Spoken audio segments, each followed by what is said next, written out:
Hey everyone, welcome back to another episode of the All Natural Experience podcast. Today we are going to be doing a new segment called My Story, God's Story. And my goal with this next segment is to get people to come on here and share their stories. Because you never know, their story may help someone who may be going through something similar or who may have been through something similar. And everybody has a story. And somewhere in that story, God has the clue. So Amen. Today I have my godfather here with me today, and we're gonna get into his story. What's going on with y'all?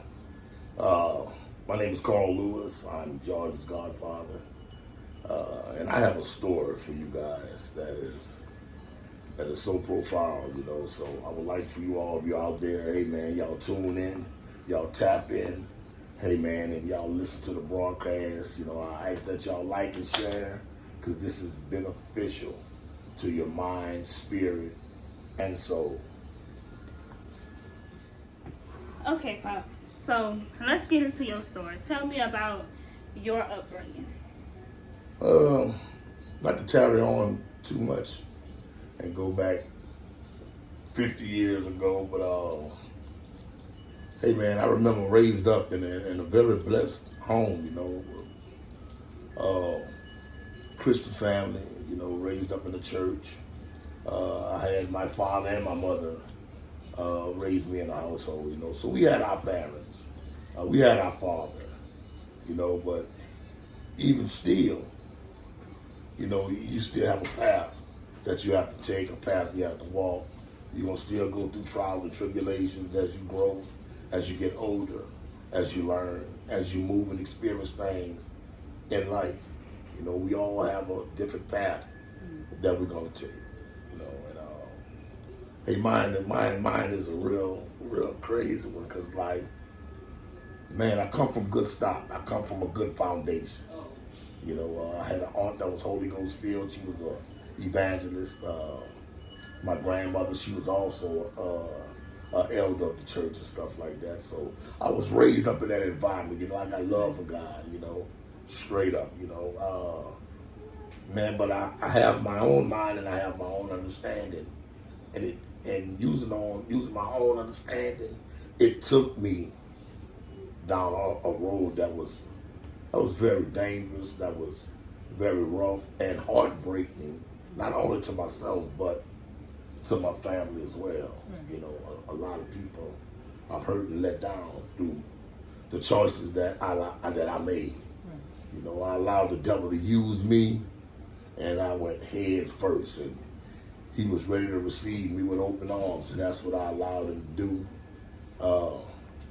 So my question is, how did all that take place?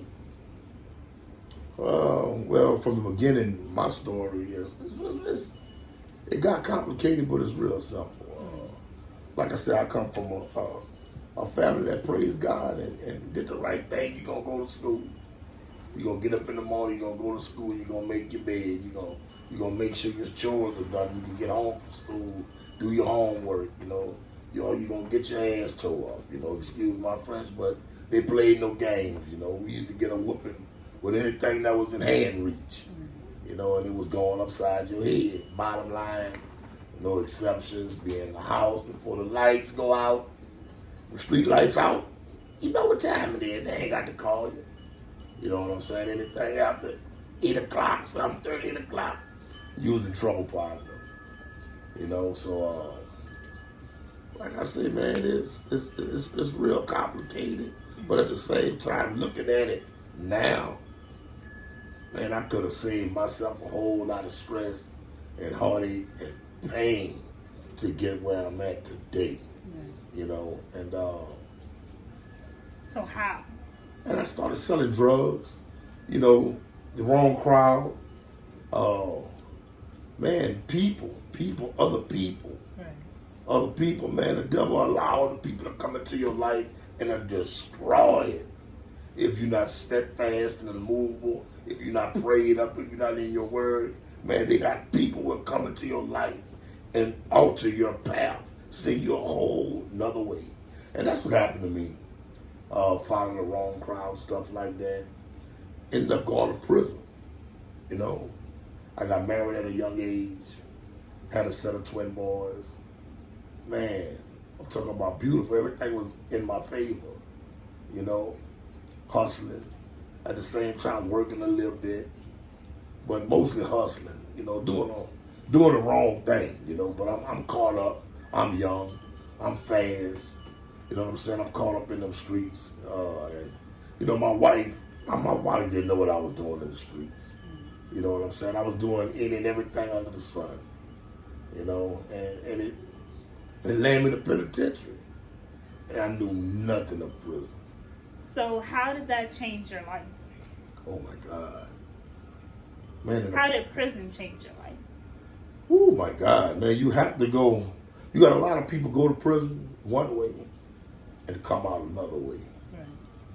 And I thank God, man, I actually came out the same way I went in. I was a hard dude, you know. I got a reputation in the streets and stuff like that. I'm well respected in the streets.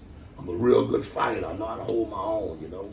So as far as the safety part of prison, man, I had that on lock, you know. I got a lot of young guys looked up to me and stuff like that. And, you know, I looked at it and I'm like, wow, man, the effect I got on these youngsters and stuff, they really like look up to me. So it gave me the strength, man, you know, and with prayer and stuff like that, man, it really changed. I had to change my inner man. Right. You know, once I changed the inner man, oh my God. So I know a lot of people who go to prison suffer with like mental health issues. How did that affect your mental? Well, to tell you this, I've seen a lot of things that I shouldn't have seen. Right. You know, especially at the age I was witnessing these things at. You know, I'm 17, 18 years old. I'm locked up in prison with guys that got life sentences and stuff like that. Man, I've seen murder. I've seen rape. You know, I'm talking about horrible stuff that I knew nothing about. Homosexuality and stuff, you know. I never knew nothing about a man being with a man and a woman being with a woman, you know.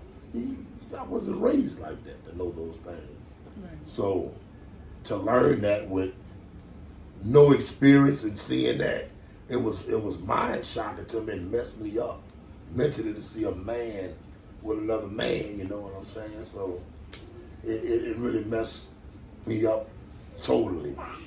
And my prison walk from that moment forth, and it was hell to tell the captain. So how did it affect your family and your kids? I lost my family. And when I say I lost my family, I allowed the devil to steal my family and trick me off the streets. You know, leaning on my own understanding got me in the places and the situations that I was in at the time. You know, what I've lost, I've lost the ability to live as a free man, to see my kids grow, to see my nephews and nieces grow up, experience family meetings and family gatherings and holidays and birthdays. I miss that. I suffer a lot. I went without a lot. Don't get me wrong. They gonna feed you a little 3 meals a day. You know what I'm saying? And it is so disgusting and horrible, the food they feed you. You couldn't do it. It's not fit for a human, you know, at all. But when you put yourself in a situation and in a position and break the law, basically, hey, those are the consequences. You know, when you know better, you do better. And I had to learn that out a hard way. I've lost a lot. I've lost my mother. I lost my father, my grandmother.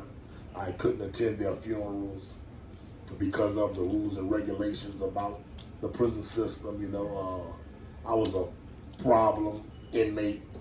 Always was in the fights, and it prohibited me from going to these funerals and participating in things that regular inmates would be able to participate in. So I heard it from that, and I suffered from that.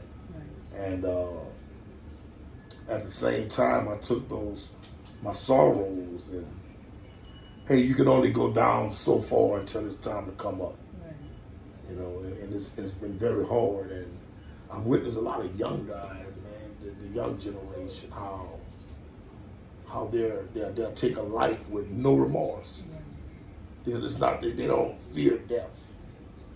And this is to the young man that's out there, to the young woman that's out there that's caught up in stuff like that, man. So